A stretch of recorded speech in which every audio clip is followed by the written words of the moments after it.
बड़ बड़ संख्या मानकर मोट गुणनीयक संख्या निर्णय करिए। बड़ बड़ संख्या जानछ तो आम जो तुमको कही छोटिया संख्या मानकर गुणनीयक तुमको दे 8 गुणनीयक बाहर कर। तुम कौन बाहर कर 1 गुणन 8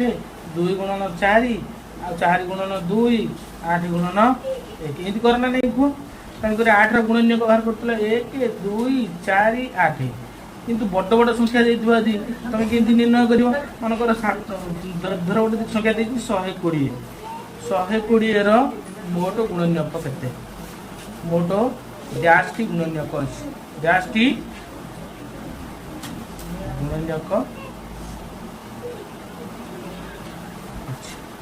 120 केतरा गुणनीयक तुम एमती गुणन करी कला तो टाइम लगे ना नहीं कह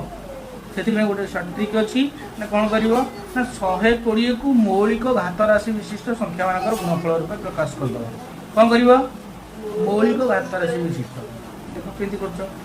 120 मौलिक संख्या पकड़ा 2 120 2 पकड़े 60 60 पुणी 2 पकड़ 60 2 पकड़े 30 30 2 कहले 15 15 3 पकड़े 5 120 मौलिक घात राशि करदे 2 गुणन 2 गुणन 2 गुणन गुणन 5 अच्छा मौलिक घात राशि विशिष्ट करवा अच्छा 2 देख 2 केतरा 2 देख 3टा तमें 2 केतम घात कह तृतीय घात गुणन अच्छा देख 3 केतरा 3 अच्छी कह 3 प्रथम घात गुणन केते 5 केतरा अच्छी गोटे 5 प्रथम घात ये देख सब सब घात राशि घातांक केते केते अच्छी कह जी जी अच्छी सब घातांक एक एक एक एक मिसेकी गुणी दियो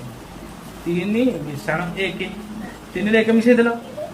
गुणन ये घातांक केते अच्छी कह 1 अच्छी 1 मिशाण 1 गुणन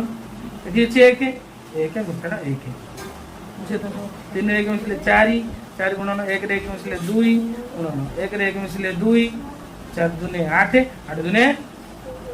16 अतएव 120 केतरा गुणनीयक अच्छी 16टी गुणनीयक अच्छी